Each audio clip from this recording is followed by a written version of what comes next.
This seller wanted top dollar. She said she wouldn't take less than $300,000 for the house. If it's not a fair price, I'm not going to sell. But 48 hours later, we locked it up, no money down.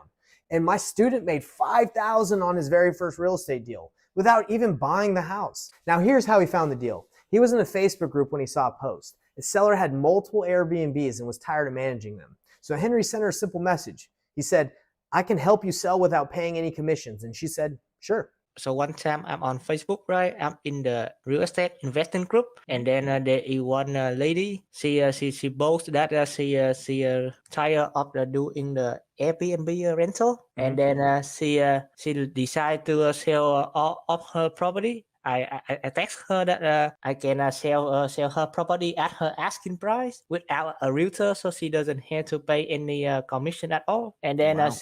she told me, "All right, I will let you do that." The seller wanted full price, like retail. No investor was going to be able to pay cash for her house, so Henry brought the lead to me. I called her and made a different kind of offer. Instead of lowballing her, like most wholesalers do, I offered to take over the mortgage, no money down. It's called a subject to deal. Let me show you how the actual call went. So you said at the moment the property is a money-making machine. Is that what you said? Yes.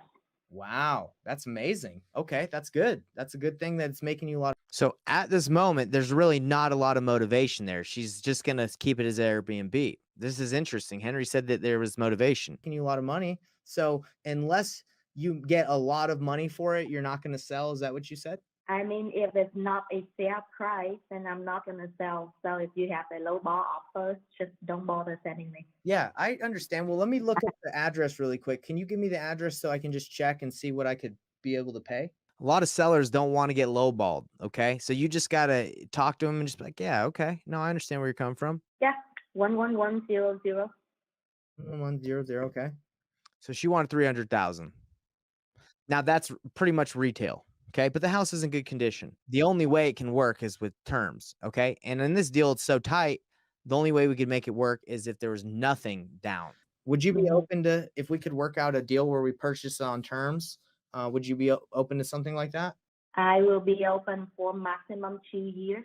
Okay. If anything beyond 2 years, it's out of my range. I just rather keep it for long-term investing. So if we were to work out something on terms, you said a maximum of 2 years, like before we did a balloon payment, is that what you're saying? Like before I paid it off? Mm-hmm. What purchase price would work for you if we were to buy it on terms? Still, at least $300,000.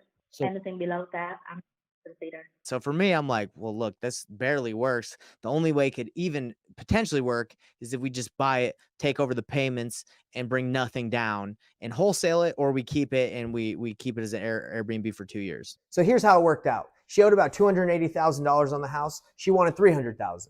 I offered to take over her existing mortgage. Then we wholesaled that contract to one of my creative finance buyers. They brought $5,000 to the table, no money out of Henry's pocket, no risk. And just like that, boom, first deal done for my man Henry. You call her and then you negotiate everything live on a stream here. What did you learn from that conversation I had with her? So she asking for the retail price, and then so there is no way for us to offer her cash offer below the ARV. So you show me one advanced way is what did it say? Creative financing? Yeah, creative finance, and then with a little down payment.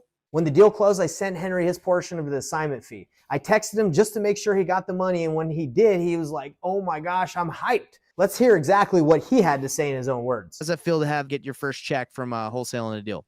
It feels wonderful. Yeah, so that at that time I know I can wholesale again and again. Here's what you can take from Henry's story. You don't need any more courses. You need actual support.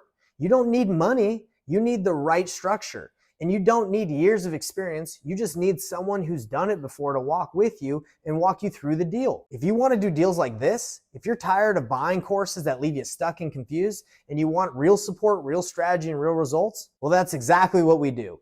Henry didn't close this deal alone. We did it together. and I'd love to help you do the same thing. What do you got to say for all the people out there that kind of find it a little scary to take action? They've been watching videos and they just haven't done anything because maybe it's difficult. So to be honest with you, right? So don't be afraid to take action. You can be fail sometime. You can fail a lot, but the outcome is you know that you try your best, and then the good thing will come to you. Man, that's some dang good advice.